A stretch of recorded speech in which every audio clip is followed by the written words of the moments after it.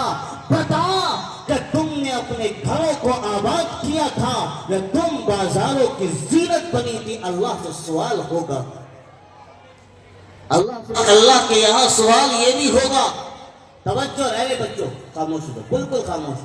ارے کیا بات ہے, انہیں خاموش کرو بالکل. اللہ کے یہاں سوال یہ بھی ہوگا, اے انسان ہم نے تمہیں آنکھیں دی تھی, بتاؤ تم نے ان آنکھوں کو کہاں استعمال کیا؟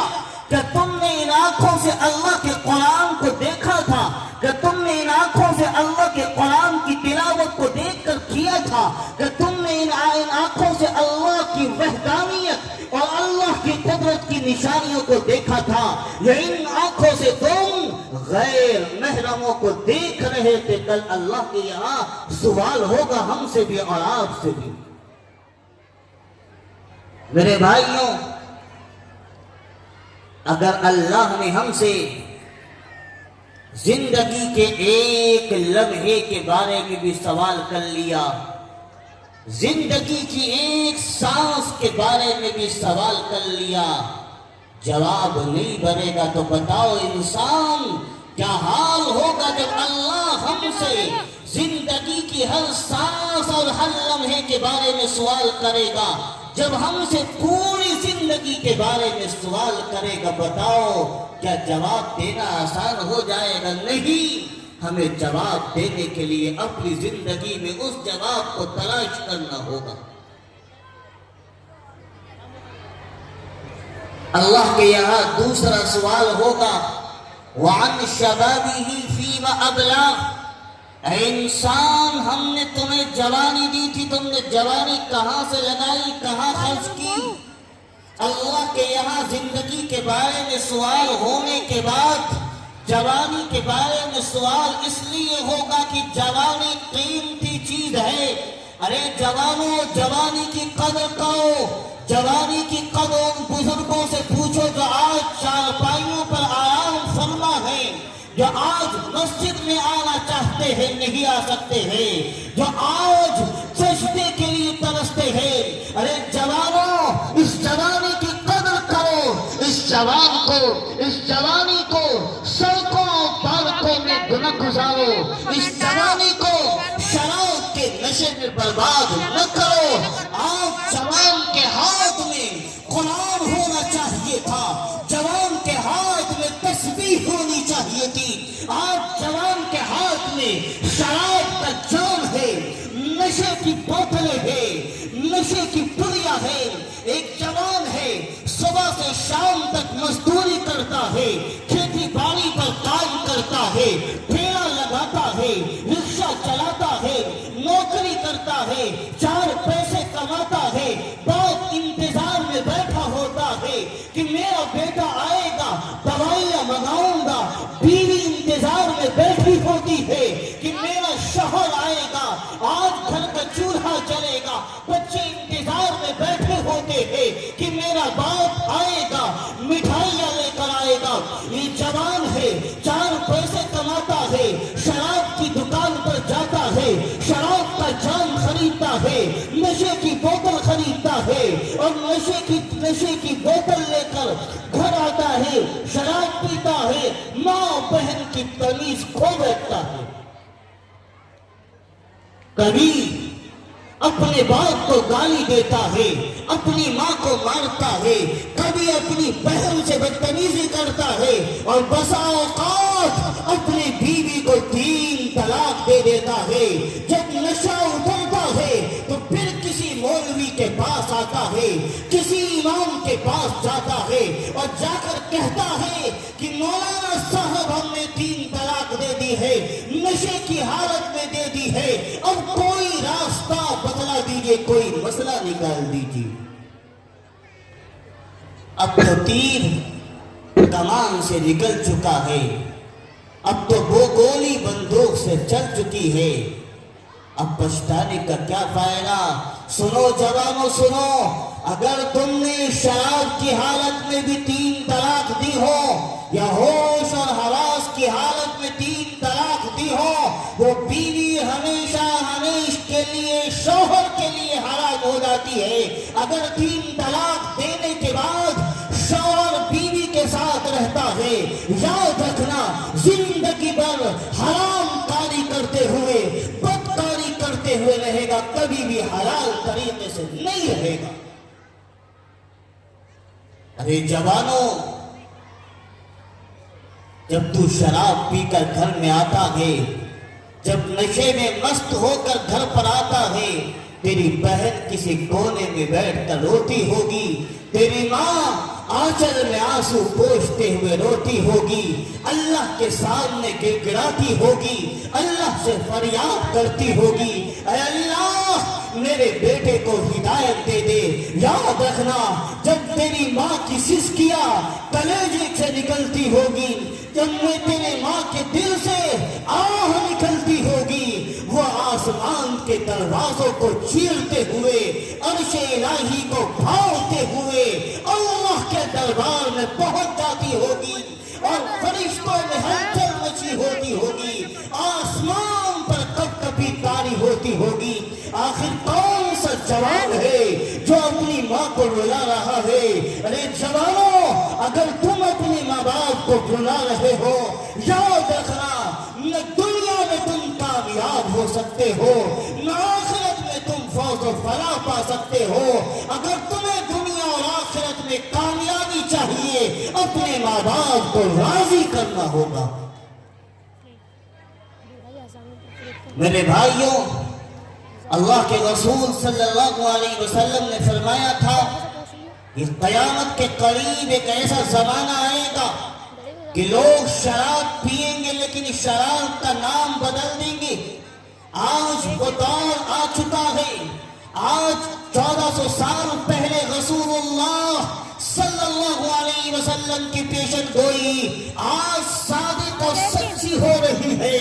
آج جوان شراب پیتا ہے، اس کا نام بھنگ رکھتا ہے، اس کا نام افیون رکھتا ہے، اس کا نام چرس رکھتا ہے۔ آج شراب کی نشے کی دوائیاں ہیں، نشے کے انجیکشن ہیں۔ آج جوان شراب کے نام پر نشے کی گولیاں پیتا کھاتا ہے، انجیکشن لگاتا ہے، نشہ آور چیز استعمال کرتا ہے، لیکن نام شراب نہیں، شراب کے علاوہ رکھ دیتا ہے۔ سنو سنو، میرے آقا نے کیا فرمایا؟ جس نے شراب کا ایک گھونٹ بھی پیا اور بغیر توبے کے مر گیا، اللہ کے رسول صلی اللہ علیہ وسلم نے فرمایا لن یجد عرف الجنہ، کہ وہ جنت کی خوشبو بھی نہیں پائے گا۔ جنت میں داخل ہونا تو دور کی بات ہے، جنت کی خوشبو بھی نہیں پائے گا۔ اور آقا نے فرمایا ہے جنت کی خوشبو 40 سال کی مسافت سے آتی ہے۔ اور سنو جوانوں، میری مراد جوانوں سے وہ ہیں جو آج 12 سال کے لڑکے ہیں، 15 سال کے بچے بھی آج شراب نشہ استعمال کر رہے ہیں۔ آقا نے فرمایا کہ یاد رکھنا جو دنیا میں شراب پیے گا، کل اللہ اسے جہنمیوں کا پیپ پلائے گا، جہنمیوں کا خون پلائے گا۔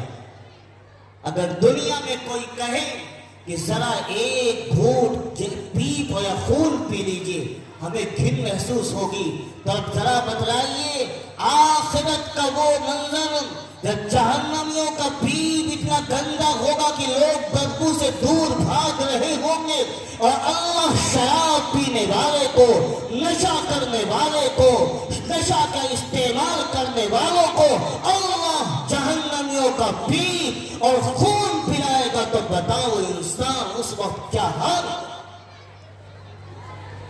میرے بھائیوں، جوانوں، اپنی جوانی کی قدر کرو.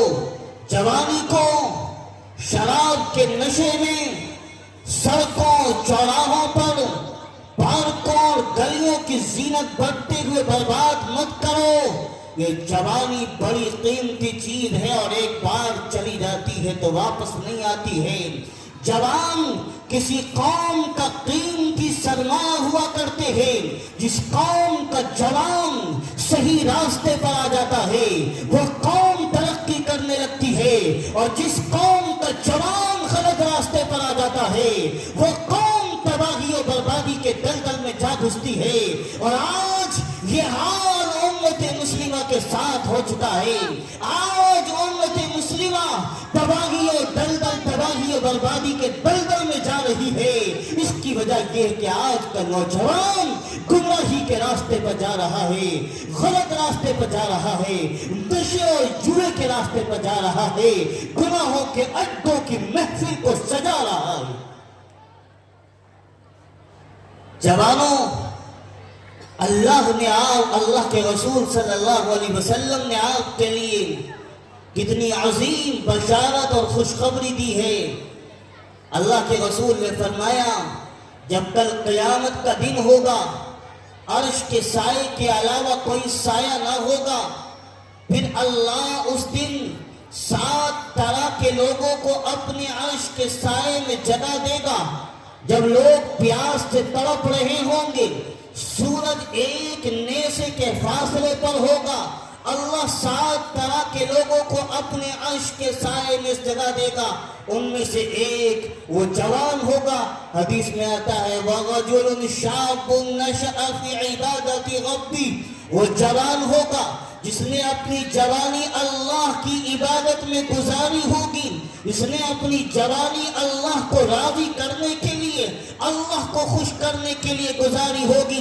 کل اللہ روز محشر میں اسے بلائے گا اور اللہ اعزاز و اکرام کے ساتھ اس جوان کو بلائے گا اور اپنے عرش کے سائے میں جگہ دے گا اور کہے گا، اللہ کہے گا سارے انسانوں کو مخاطب کرتے ہوئے، یہ وہ جوان ہے جس نے اپنی جوانی مجھے راضی کرنے میں گزاری تھی.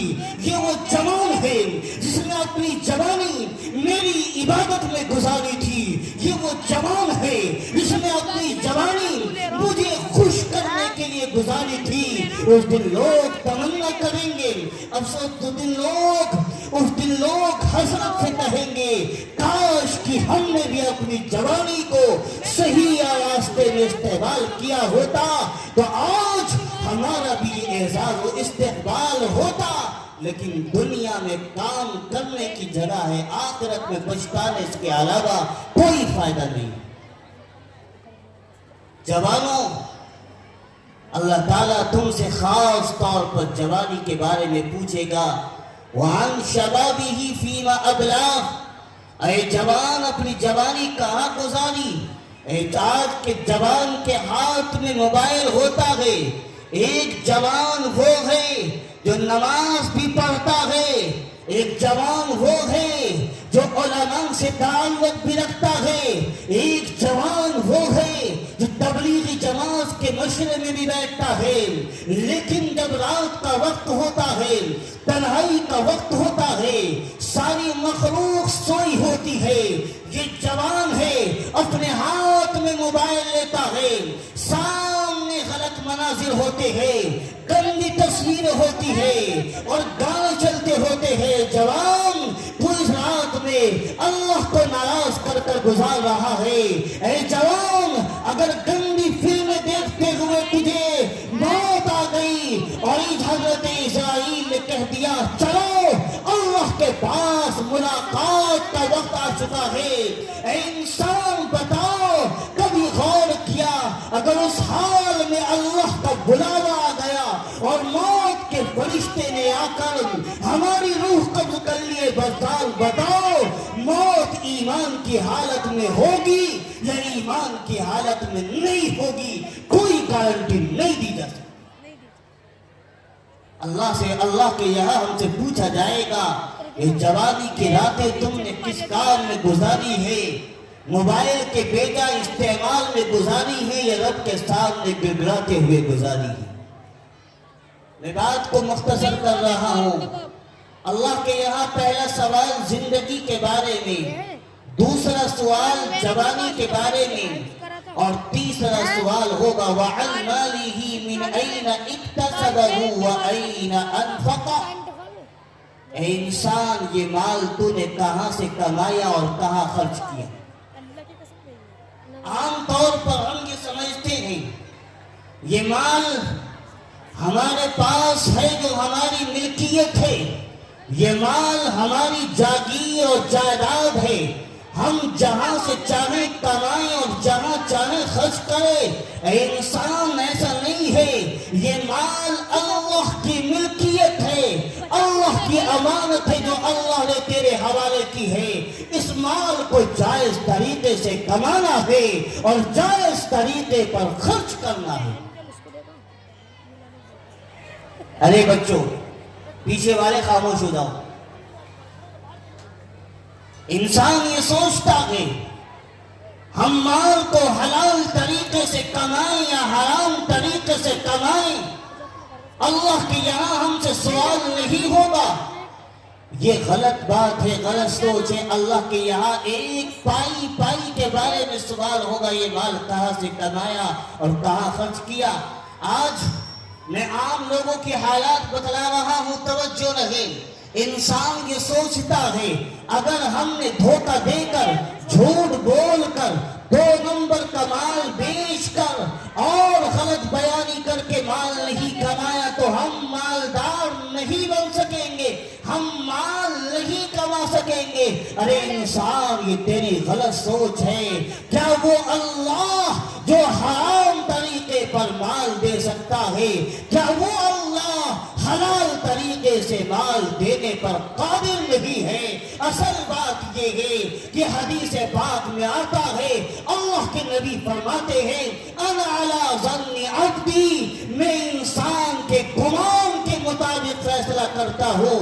جب انسان سوچتا ہے کہ حلال طریقے سے مال کمانا ہے، حرام کا ایک لقمہ پیٹ میں نہیں جانے دیں گے، تو اللہ حلال طریقے سے مال پہنچاتا ہے۔ اور جب انسان سوچ لیتا ہے کہ حرام طریقے سے مال کمانا ہے تو اللہ حرام طریقے سے اس کے پاس روزی پہنچاتا ہے، لیکن روزی اتنی ہی پہنچے گی جتنی اللہ نے ہمارے اور آپ کی پیدائش سے پہلے مقدر میں طے کر دی۔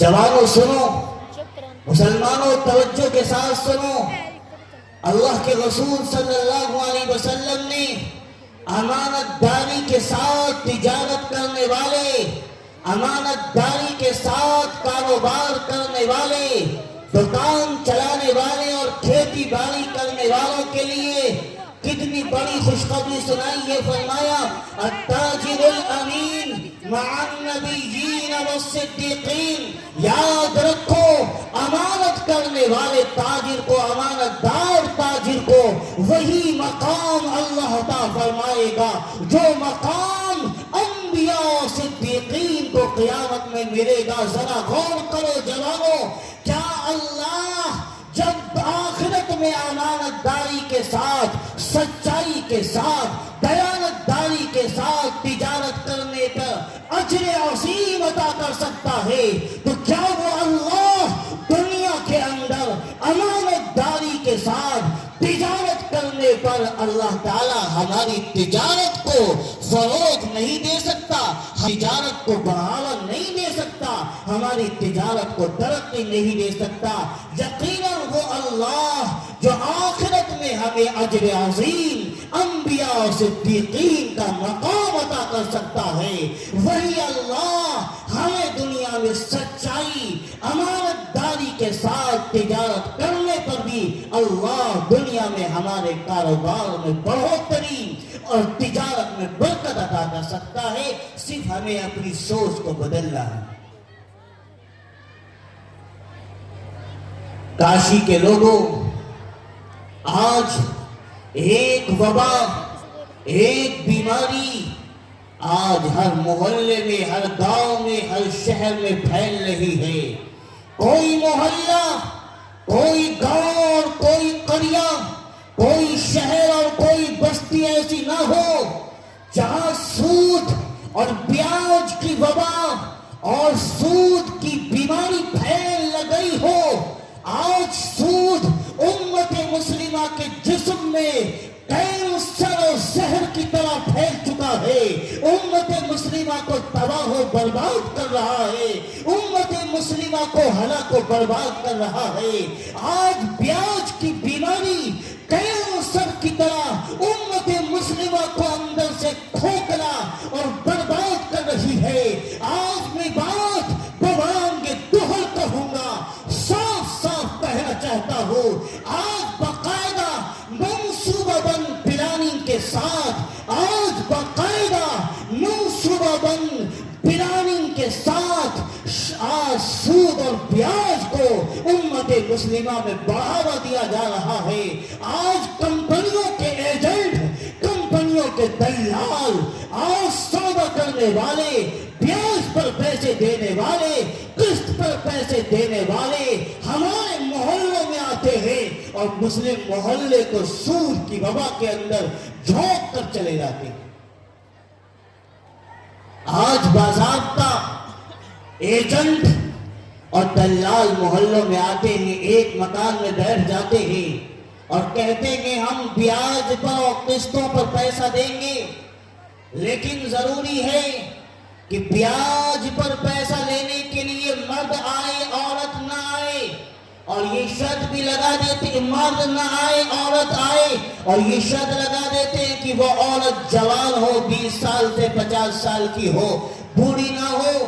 آپ نے کبھی غور کیا کہ اگر بیاج دینا مقصد ہوتا تو مرد کو دیا جاتا، مرد کماتا ہے، عورت کو بیاج دینے کا کیا مطلب ہے؟ توجہ رہو کاشی کے غیور جوانوں، سنو اور سنو عبرت کی نگاہ سے، سنو دل کے کانوں سے۔ وہ عورتوں کو، جوان خواتین کو اس لیے سود پر پیسہ دیا جاتا ہے، کل خدا نخواستہ اگر وقت مقررہ پر پیسے ادا نہ کیا جائے تو اس ہماری بہن کو، اس ہماری ماں کو، اس فاطمہ اور عائشہ کی بیٹی کو اپنی عصمت کو داغدار کر کر، اپنی ردائے عصمت کو داغدار کر کے، اپنے جسم کو بیچ کر، اپنی عزت کو فروخت کر کے اس کی قیمت ادا کرنی پڑتی ہے۔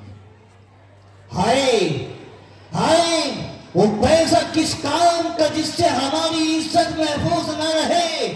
تمام مال، تمام پیسہ، تمام جائیداد، تمام زمین، تمام دنیا کی دولت، تمام خزانے تباہ و برباد ہو جائے، لیکن مسلمان عورت کی عزت پر آج نہیں آنی چاہیے۔ مسلمان عورت کی عزت محفوظ رہنی چاہیے۔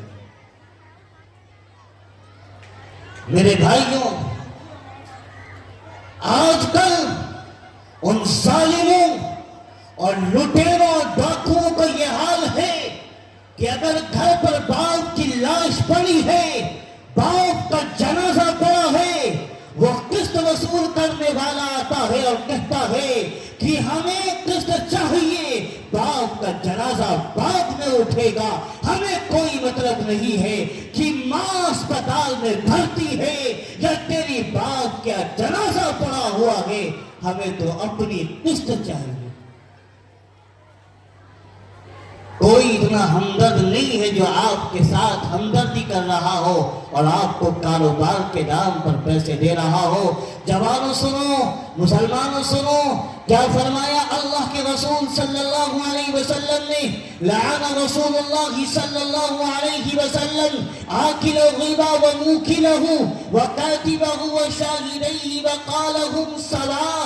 فرمایا آقائے نامدار صلی اللہ علیہ وسلم نے کہ یاد رکھو اللہ کے رسول کی لعنت ہے سود لینے والے پر، سود دینے والے پر، سود کا معاملہ لکھنے والے پر، سود کی گواہی دینے والے پر۔ اور آقا نے فرمایا کہ اللہ اور رسول کی لعنت ہو، اور یاد رکھو جس پر اللہ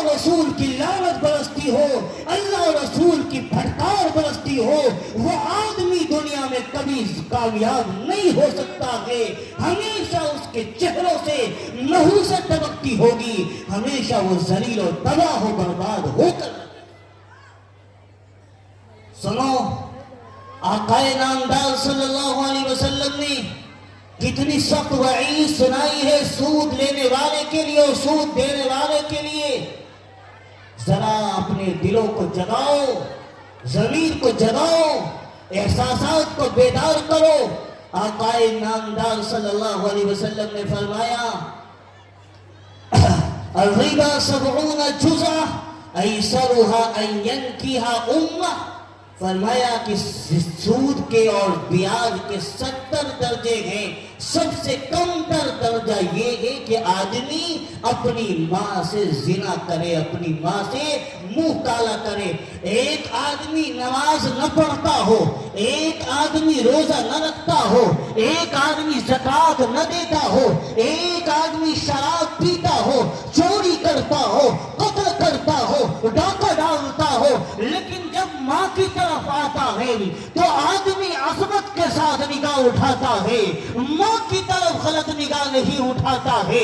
لیکن میرے آقا نے فرمایا ہے سود لینے والا, سود دینے والا, سود کا کاروبار کرنے والا, بیاج پر پیسہ لینے اور دینے والا اپنی ماں کے ساتھ زنا کرنے والے کی طرح ہے.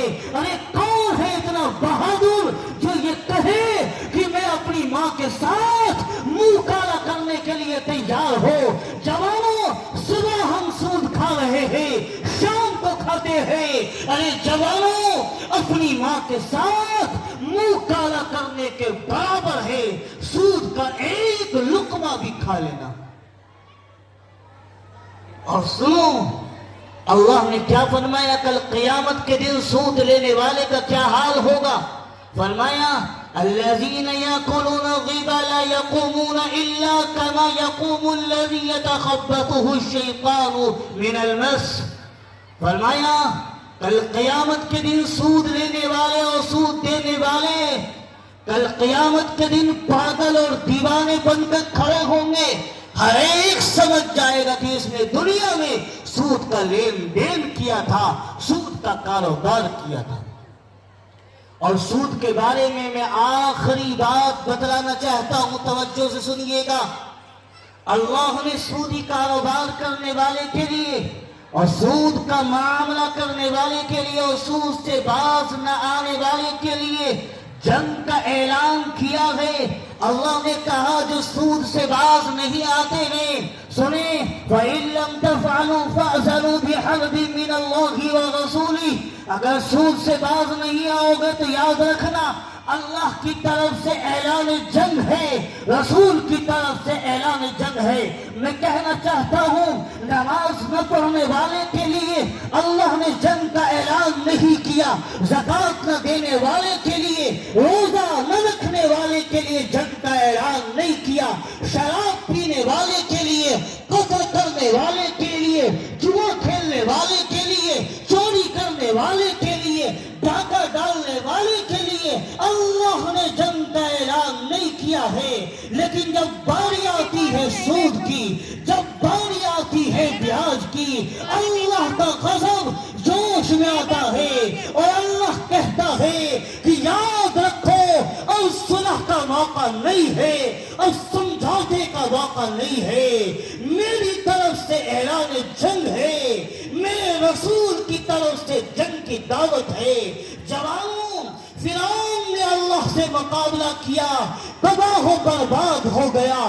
شداد قارون اور ہارون نے, قارون اور حامان نے اللہ سے مقابلہ کیا, تباہ و برباد ہو گئے. بتاؤ ہم میں سے کون سا ایسا بہادر ہے جو یہ کہے کہ ہم میں اللہ سے مقابلے کی طاقت ہے. جوانوں, سود لینے والے, سود دینے والے کان کھول کر سن لیں کہ وہ سود کا جب معاملہ کرتے ہیں وہ اللہ سے جنگ کا اعلان کرتے ہوتے ہیں, اللہ سے جنگ کی دعوت دیتے ہوتے ہیں. اس لیے میرے بھائیوں, ہم عہد کریں کہ ایک وقت کھانا کھائیں لیں گے، ایک وقت پیٹ پر پتھر باندھ لیں گے، ایک وقت کھانا کھائیں گے، ایک وقت فاقہ کریں گے، شادیوں میں پرانے کپڑے پہن لیں گے، عید کے موقع پر نئے کپڑے نہیں بنائیں گے، لیکن عہد کریں ہم کہ سود کا ایک لقمہ، حرام کا ایک لقمہ، ناجائز ایک لقمہ نہ خود اپنے پیٹ میں جانے دیں گے، نہ اپنی اولاد کے پیٹ میں جانے دیں گے۔ اللہ کے یہاں سوال یہ بھی ہوگا وَأَيْنَ أَنفَقَهُ، اے انسان یہ مال تم نے کہاں خرچ کیا؟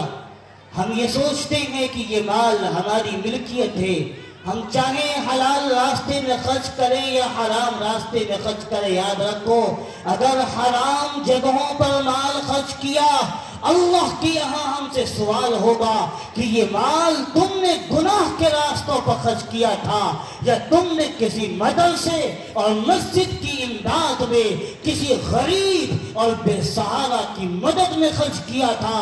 یاد رکھنا اگر حرام راستے میں ایک روپیہ بھی خرچ کیا ہے اللہ کے یہاں سوال ہوگا اور اس کا گناہ ہمارے نام اعمال میں لکھا جائے گا۔ اس لیے اس مال کو اللہ نے جو تمہیں دیا ہے صحیح راستے میں خرچ کرو، اپنے اہل و عیال پر خرچ کرو، اپنی بیوی بچوں پر خرچ کرو، اپنے ماں باپ پر خرچ کرو، اپنے گھر والوں پر خرچ کرو، اپنے رشتہ داروں پر خرچ کرو، اپنے یتیموں پر خرچ کرو، مسافروں پر خرچ کرو، اگر پڑوسی محتاج ہے ضرورت مند ہے اس پر خرچ کرو، دین کا تقاضا آئے اس پر خرچ کرو۔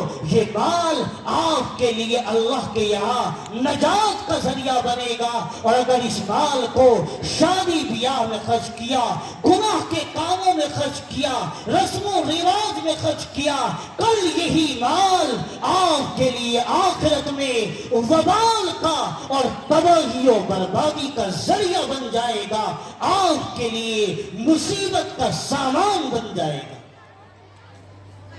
اللہ کے یہاں چوتھا سوال یہ ہوگا وَعَنْ عِلْمِهِ بِمَاذَا عَمِلَ بِهِ، اے انسان تم جو جانتے تھے جس بات کا تمہیں علم تھا تم نے اس پر کیا عمل کیا؟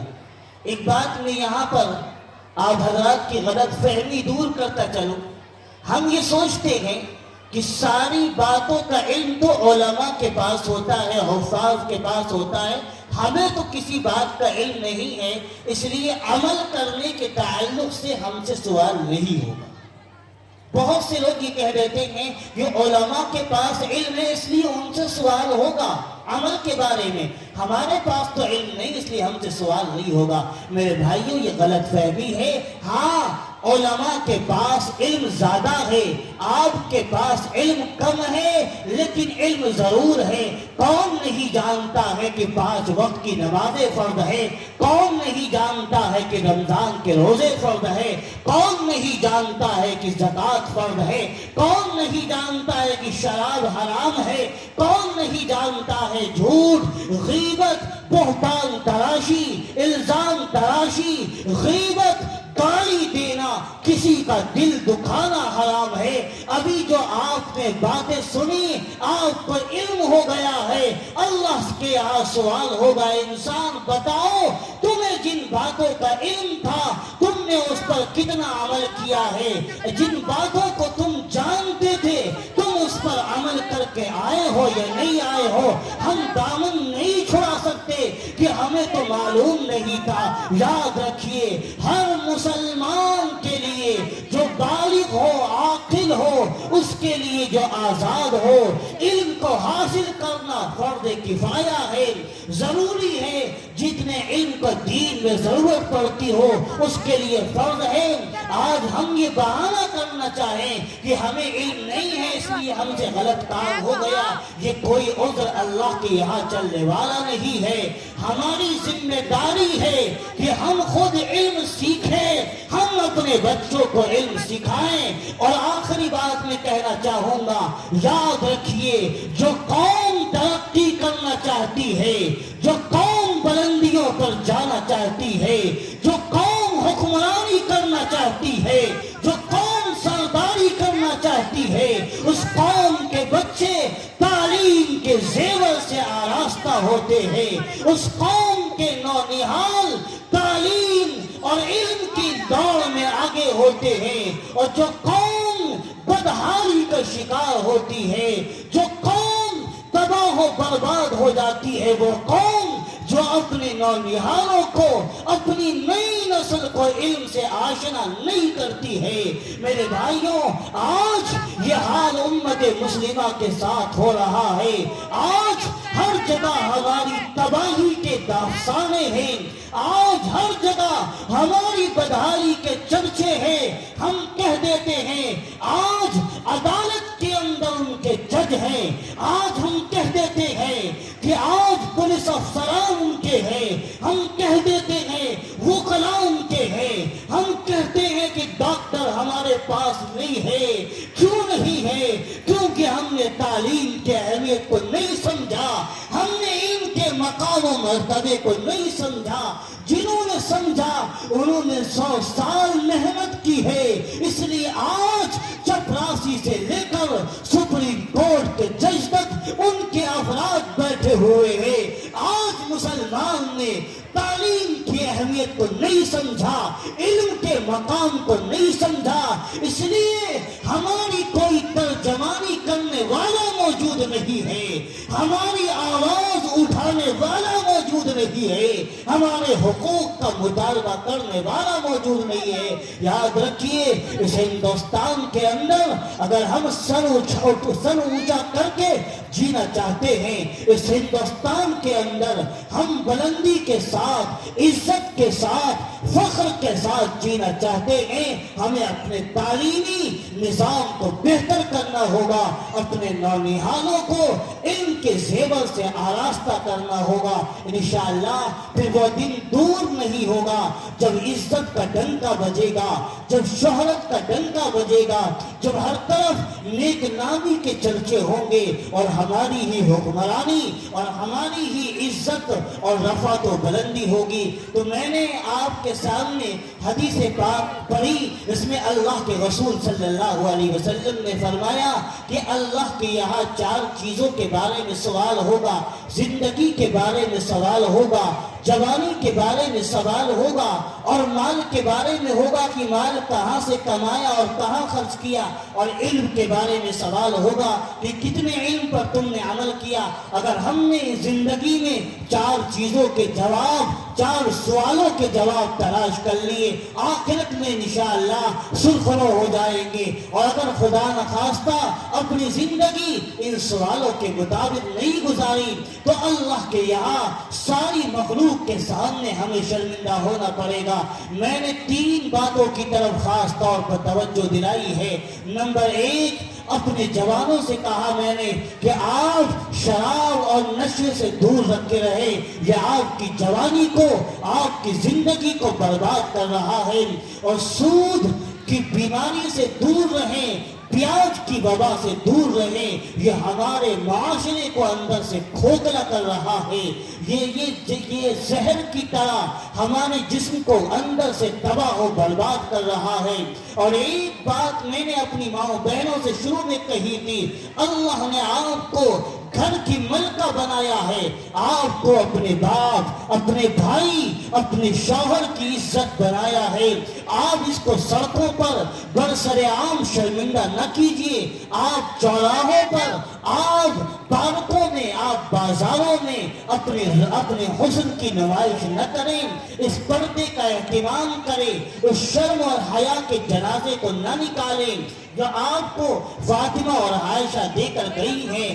آج میں آخری بات کہنا چاہ رہا ہوں، وقت ہو رہا ہے، میں اپنی ماں اور بہنوں سے آخری بات کہہ رہا ہوں، توجہ سے سنیں، میری مائیں سنیں، میری بہنیں سنیں، اما عائشہ صدیقہ رضی اللہ تعالی عنہ ہم سب کی ماں ہیں، حضور کی بیوی ہیں، اور جس کمرے میں اما عائشہ رہتی تھی اسی کمرے میں حضرت نبی پاک صلی اللہ علیہ وسلم کی قبر تھی، اسی کمرے میں حضرت ابو بکر کی قبر ہے، اور اسی کمرے میں حضرت عمر فاروق کی قبر مبارک ہے۔ اما عائشہ کہتی ہیں کہ جب تک میرے نبی اور میرے ابا صدیق اکبر کی قبر تھی میں بغیر دوپٹے اور نقاب کے اپنے حجرے میں چلی جاتی تھی، لیکن جس دن سے عمر فاروق میرے کمرے میں دفن ہوئے ہیں میں بغیر دوپٹے اور نقاب کے اپنے حجرے میں نہیں جاتی ہوں۔ ارے میری ماں اور بہنوں، آپ اسی عائشہ کی بیٹی ہو جو قبر میں مدفون عمر سے بھی پردہ کر رہی ہے، اور ہم ہیں عائشہ کی بیٹی ہیں، اپنے حسن کو زندوں کے سامنے بازار میں نیلام کر رہے ہیں۔ اور سنو حضرت فاطمہ کا واقعہ، حضرت فاطمہ کی جب وفات کا وقت قریب آتا ہے اپنے شوہر حضرت علی کو بلاتی ہے اور کہتی ہے میری آخری وصیت سنو، جب میرا جنازہ لے کر چلنا تو رات کے اندھیرے میں لے کر چلنا، دن کے اجالے میں لے کر نہ چلنا۔ حضرت علی کہتے ہیں ارے تو حضور کی بیٹی ہے، ہم جنازہ تیرا دل میں لے کر چلیں گے تاکہ لوگ تیرے جنازے میں شریک ہو۔ فاطمہ کہتی ہے علی تم اس چہرے کو یا تو نے دیکھا ہے یا علی مرتضیٰ نے دیکھا ہے یا محمد مصطفیٰ نے دیکھا ہے، میرے جیتے جی اس فاطمہ کے چہرے کو کسی نے نہیں دیکھا ہے۔ میں چاہتی ہوں جب میرا جنازہ اٹھے تو میری کفن پر کسی غیر محرم کی نگاہ نہ پڑے۔ یہ تھی وہ شرم، یہ تھی وہ حیا جو حضرت فاطمہ ہمیں دے کر گئی تھی۔ ارے میری ماں اور بہنوں، اس شرم و حیا کے لباس کو پھرو لو، اس شرم و حیا کی چادر کو پھرو لو۔